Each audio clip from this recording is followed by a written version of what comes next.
All right, take two of Sunday reflections. So, the reason we do Sunday reflections is so you can take a moment to look back on your week, see what you are doing, look forward to the upcoming week to see what it is that you need to do, and really just get yourself a plan in place. So, you see this word plan is coming up over and over and over again. And I know that oftentimes it seems like a lot of work to constantly be planning. But soon you're not going to have to plan because you're going to have your routine set. You're going to have your habits formed and you won't have to think about everything so much because you'll start to be more on autopilot. So, we want to save our brain energy and the decisions that we need to make for things that are really important. We don't want to use our mental energy on what am I going to have for breakfast today? When am I going to work out? We want to know what we're having for breakfast. We want to have our workout scheduled and our body just knows when that alarm goes off at 4:30 in the morning, we put our clothes on, we go down the basement, we get our workout in, or we go to the gym, whatever it is. So with this being said, I want you to start to look forward at your week. Look for any obstacles that are going to get in the way of your eating situation, of you hitting your macros, and of you fitting in your workouts. Do you have a really busy week of kids' sports and activities, or meetings at school, travel for yourself, work dinners, work lunches? I mean, life is going to come up. What things do you need to plan around? And the other thing is, talk to whoever else is in your life. If you're married or your roommate or your kids, what do they have going on so that you can plan accordingly? So I know, if it's just me at home, I can get by with just having eggs for dinner. That doesn't bother me.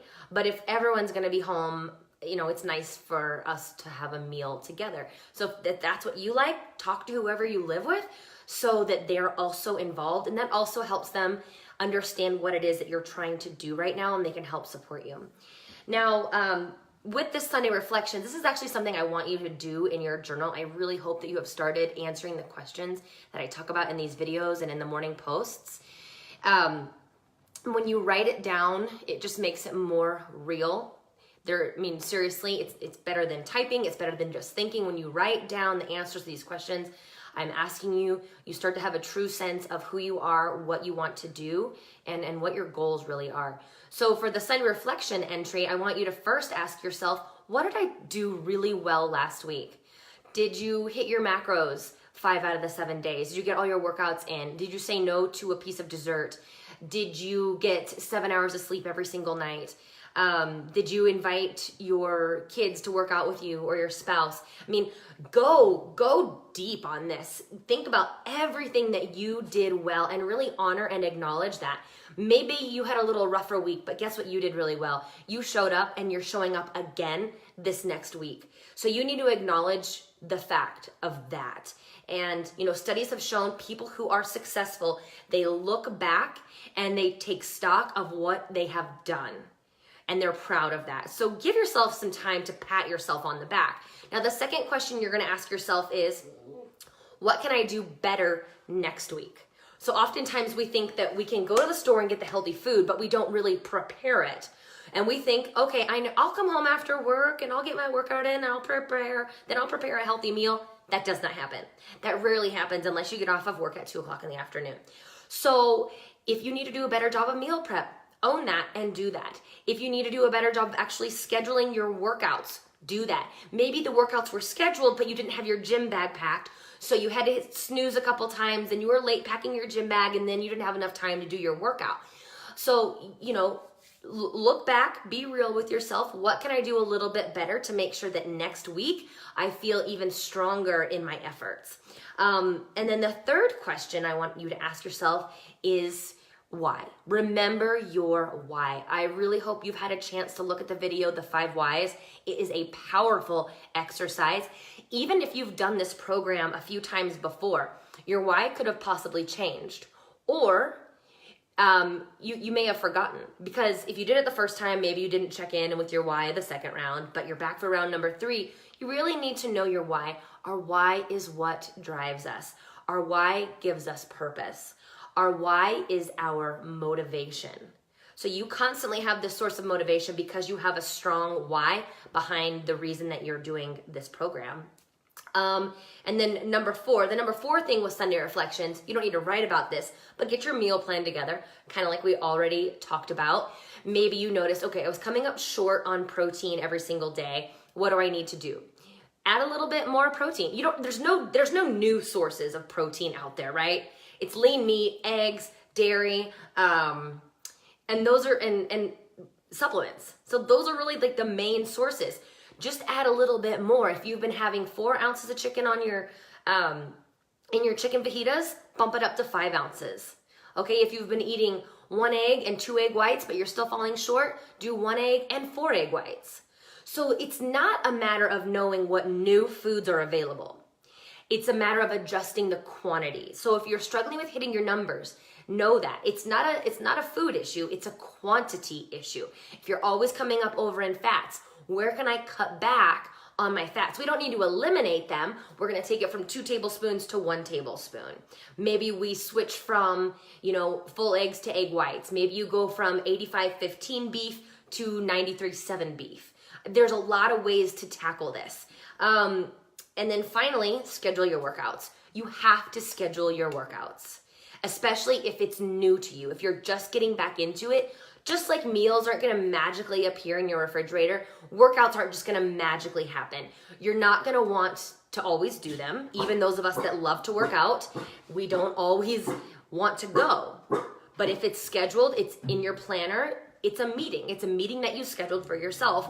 And don't ever break a promise to yourself. When you write it down, I'm working out at 5:30 a.m. on Tuesday and Thursday, that's a promise. And don't break a promise to yourself. If you read Girl Wash Your Face, that's from that. Now, the last thing you can do in your journal is this. We're going to dive deeper into outcomes versus behavior-based goals tomorrow or Tuesday. But basically, in order to keep yourself accountable, I want you to start writing down a few things, like how often you want to hit your macros. So you're going to take each day of the week and say, I want to hit my macros 5 out of 7 days. So that'll be item number 1, hit macros, 5 out of 7. I want to do yoga 2 out of 7 days. Okay, 2 out of 7. I want to strength train 4 out of 7 days. So weights, 4 out of 7. And then I want to do cardio 2 times out of the 7 days. I want to get 7 to 9 hours of sleep 6 days of the week. So 6 out of 7. And whatever's important to you, maybe you want to read. Maybe you want to read for 15 minutes 5 times out of 7 days. So let's put read. Think about what's important to you holistically, because I don't want you guys to let other stuff go unless it's like cleaning your house. Things that aren't necessary, things that are important to you, I want you to be able to do all the things that are important to you. So if reading 15 minutes a day is important to you, let's put 5 out of 7, and I'll show you this list. So I've got all my to-dos, hit macros, yoga, weights, cardio, sleep, and read, and however many times out of 7. 5 out of 7, 5 out of 7, or 2 out of 7, etc. So next week, when you come to do your Sunday reflections, you're going to tally this up. And this comes in more important when you're like, why am I not seeing results? So if you get to the point in a couple weeks and you're like, I'm not seeing results, but you are not hitting your macros like you said you would, then you can coach yourself and be like, well, Kylie, you're not doing what you said you were going to do. You're not hitting your macros. So do you really expect to see results? Or, you're not getting enough sleep. You're only getting like 5 hours of sleep each night. Why do you think you can't lose weight? Because your body hates you. So this is really to keep yourself real with what's going on and accountable. And sometimes we need to adjust our expectations of ourselves. Maybe this isn't realistic. Right? So then you can adjust to what's actually realistic, or you can adjust your expectations for the results that you will be seeing.